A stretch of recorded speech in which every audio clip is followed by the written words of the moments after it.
Kwanza nianze kuwapongeza mawaziri wote wawili kwa mipango mizuri na bajeti nzuri ambao wameleta mbele ya bunge letu tukufu, na kwa kweli pamoja na manaibu wao na watendaji wote wanafanya kazi nzuri sana.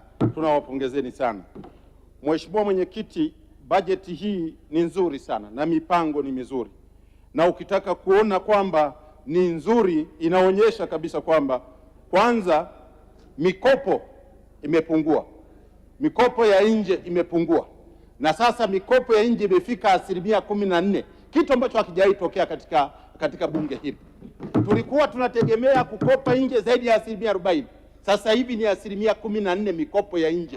Kwa kweli nawapa pongezi kubwa kwa kazi hiyo ambayo mmeifanya. Lakini pia taifa hii inaashiria taifa sasa tunaenda kujitegemea. Baada ya miaka 5 tukiongeza kasi, tunaweza tukajitegemea sisi wenyewe sasa. Mambo yatakuwa mazuri. Lakini umaskini wa Watanzania umepungua. Umepungua mpaka hadi kutoka 26% sasa ni 24%. Hii ni jitihada kubwa ambazo zimefanyika kupunguza umaskini. Kwa kweli hilo tunalipongeza. Lakini zaidi ya hapo tunaona uchumi unaenda kukua kwa 6.3%.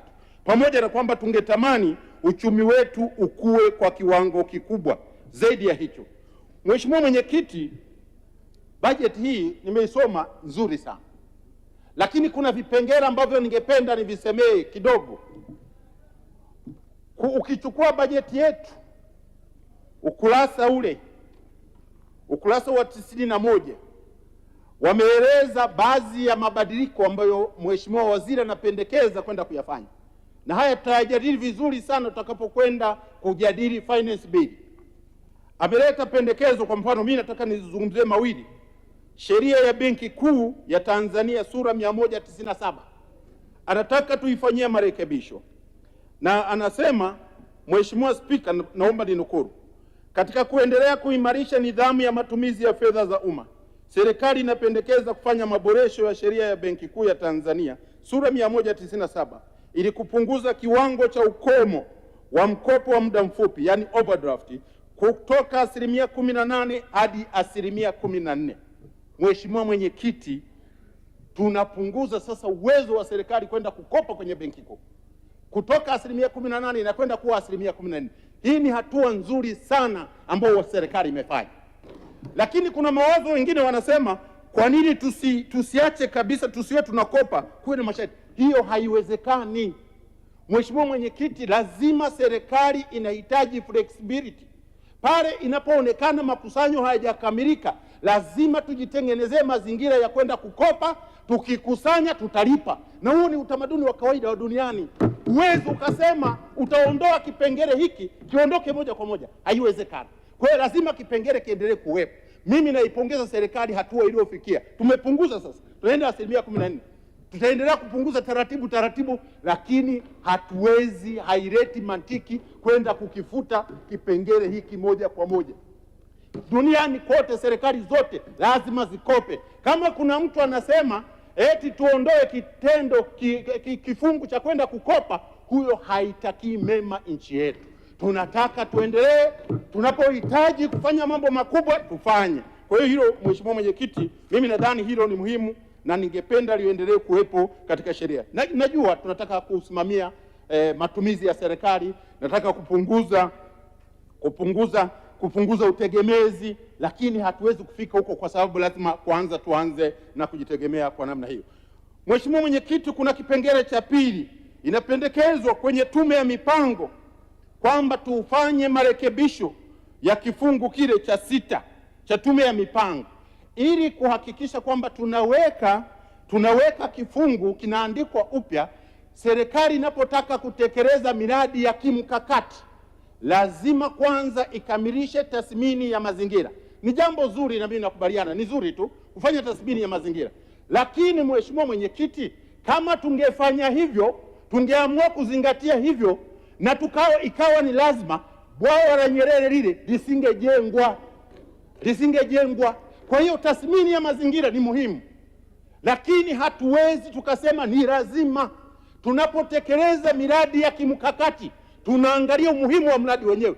Sisi tutautekeleza tathmini ya mazingira itafanyika baadaye wakati mradi unaendelea kufanyika, ili nchi iweze kupata maendeleo. Hili nadhani ni muhimu sana, Mheshimiwa Mwenyekiti, na lazima tulisimamie bunge hili, tusije tukaweka vipengele vinavyotufunga tukashindwa kutekeleza miradi ya kimkakati, nchi ikashindwa kuendelea kwa haraka. Kwa hiyo hili nafikiri, waheshimiwa wabunge, ikija finance bill tusipitishe kifungu cha namna hiyo cha kuhakikisha kwamba miradi ya kimkakati isiingizwe kwenye bajeti mpaka tathmini ya mazingira iwepo. Hapana, tusingeweza kujenga TRC, tusingejenga bwawa la Nyerere, tusingejenga miradi mingi. Kwa hiyo lazima hivi vifungu viendelee kuwepo.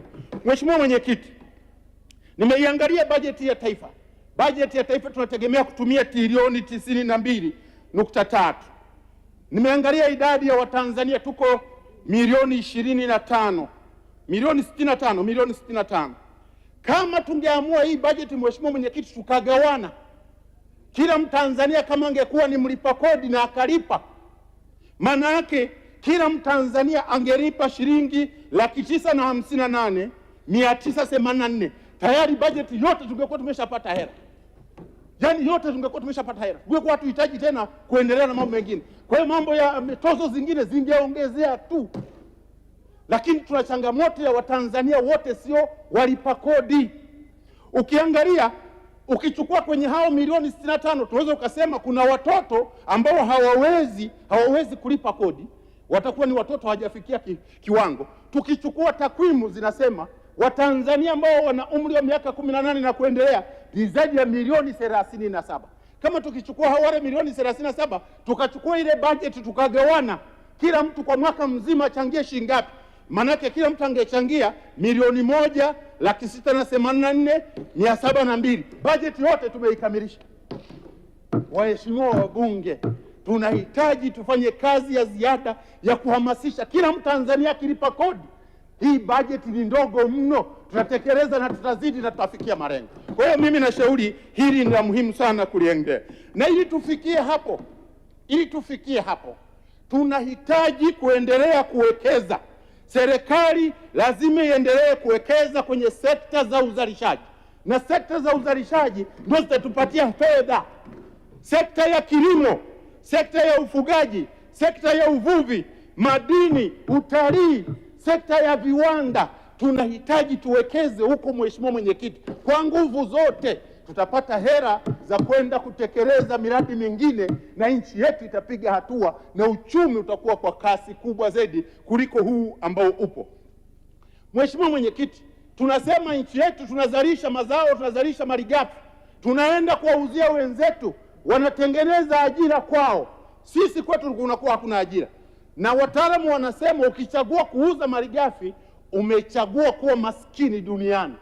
Sasa nchi yetu lazima tufike mahali malighafi zetu tuziongezee thamani hapa kwetu. Tujenge viwanda, tutengeneze hapa, tuongeze thamani, tuuze bidhaa ndani na nje zilizokamilika. Hapo ndipo tutakuwa na uwezo wa kujenga nchi yenye ushindani mkubwa kiuchumi. Mheshimiwa Mwenyekiti, nadhani hili swala ni muhimu sana. Tuendelee kuwekeza. Watanzania tumegawanyika katika sekta mbalimbali, lakini eneo la biashara lazima tuweke nguvu za kutosha. Biashara za ndani, biashara za nje, ili watu waendelee kufanya biashara, wakusanye, walipe kodi, na sisi wanufaike, maisha yawe mazuri, wale maisha na serikali ile maisha kwa kukusanya kodi. Mambo yatakuwa mazuri kwa kufanya hivyo. Tunahitaji miundombinu ya kisasa ya kuzalisha fedha, miundombinu ya kuzalisha. Ndio maana sisi barabara ile ya ile kutoka pale Igawa ambayo imeharibika kwenda Tunduma, tunataka ipanuliwe, ilete hela ziingie kwa wingi. Tunataka hii barabara za namna hii ziwekezwe. Tunataka viwanja vya ndege vijengwe, viimarishwe ili usafiri uwe mwepesi. Tunataka ndege zikalete dola huko duniani, zilete Tanzania. Tunataka ndege ziongezeke, mambo yatakwenda kuwa mazuri. Tunataka sekta kama ya bima, sekta ya fedha iendelee kuimarishwa ili iweze kuchangia zaidi katika. Kwa hiyo Mheshimiwa Mwenyekiti, ni muhimu kwa Watanzania kufanya biashara, ni muhimu kuhakikisha haya mambo tunayatekeleza. Mheshimiwa Mwenyekiti, miradi ya kimkakati. Tunayo miradi ya kimkakati kwenye nchi yetu. Na hii miradi, waheshimiwa wabunge, lazima tuweke nguvu zote. Kwa mfano, Sasa hivi tunajenga reli ya kisasa, chuma chote kinatoka nje. Tanzania tuna chuma ambacho hatujachimba, tunaye kimekaa. Hii hatuwezi, lazima tuwekeze kwenye miradi kama ya kuchimba chuma nikeli, tuchimbe kile chuma, tukiprocess kitupe mataaluma ya kwenda kutengeneza reli zetu, na ndipo tutaenda kupiga hatua. Kwa hiyo miradi ya kimkakati ni muhimu tukaiwekea mkakati wa kutosha.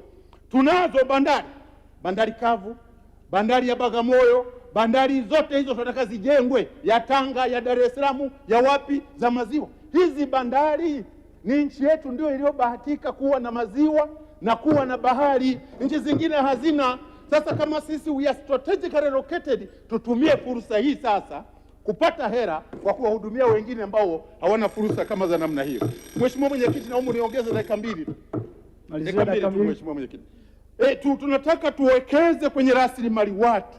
Bila rasilimali watu wenye weledi, watu wenye maarifa, watu wenye uwezo wa kujituma na kuwajibika, hatuwezi kujenga taifa zuri. Kila Mtanzania anahitaji kufanya hivyo. Tunahitaji vyuo vyetu tuvibadilishe. Mheshimiwa Mwenyekiti, vyuo vyetu ni vingi, tuweke vingine viwe na viwango vya juu ambavyo vya attract watu kutoka nje, wanakuja kusoma, watuletee dola kama Uingereza ilivyo, kama nchi zingine zilivyo. Hii ni fursa, tuviwekeze, tuvipanue, tuweke vizuri. Tunahitaji sera ya malipo. Mheshimiwa Mwenyekiti, sera ya malipo ambao wameleta, baadhi ya malipo sasa tutakuwa tunalipa kielektroniki, na hii ndio tutaweza kumanage uchumi, na ndipo tutacontrol hata ukwepaji wa kodi. Bila kufanya hivyo, malipo tunatumia fedha taslimu, hatuwezi kumanage uchumi. Mheshimiwa Mwenyekiti, naomba niseme tu kwamba tuwawezeshe wanawake, tuwawezeshe Watanzania, tuwawezeshe vijana, tuwekeze katika maeneo haya, tujenge nchi yetu na taifa litaweza kuendelea mbele. Mheshimiwa Mwenyekiti, nakushukuru sana kwa kunipa nafasi. Naomba tuiunge mkono, lakini vipengele hivyo nilivyovisema tuvikatae. Mungu awabariki. Asante sana Mheshimiwa Japhet Hasunga. Nilimwita Daktari Oscar Ishengo Makikoyo. Mheshimiwa Elibariki Emmanuel Kingu atafuata. Mheshimiwa Masache Njeru Kasaka ajiandae. Mheshimiwa Mwenyekiti, nashukuru kunipatia fursa na mimi